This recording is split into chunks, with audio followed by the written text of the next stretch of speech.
this story that we got new developments on in the last hour or so. President Biden's administration has announced more than 500 new sanctions against Russia.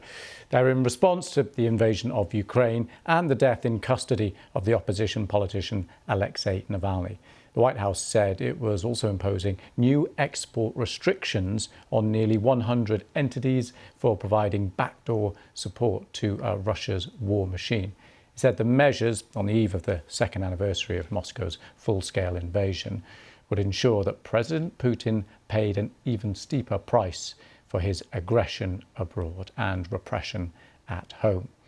More on this now. Let's talk to Grigor Atanasyan, our colleague from BBC Russian. Grigor, just talk us through what these new measures involve.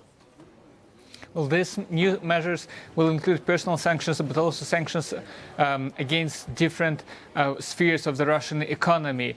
They are, in effect, President Biden's following up on his promise, because when the two presidents last met, Biden said that he threatened Putin with dramatic response consequences if Navalny dies in jail, and that's what happened. But it also to hold Moscow, Russia accountable for the two years of invasion of Ukraine.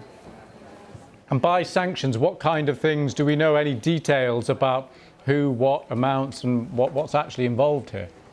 Those details will be released later today, so the United States hasn't released all the lists yet. We know that European Union also has announced new sanctions this week, and those are against different sides of Russian economy and private and public officials as well. And is there any assessment on the impact, the effectiveness of sanctions? Of course, lots of previous sanctions already been handed down. Yeah, after 2 years of war, we can see that Russia has been able to continue its war in Ukraine, to produce new munitions, and the sanctions effectively failed to cripple the Russian economy as they were supposed to. Grigor, thank you very much for coming on the programme. Thank you.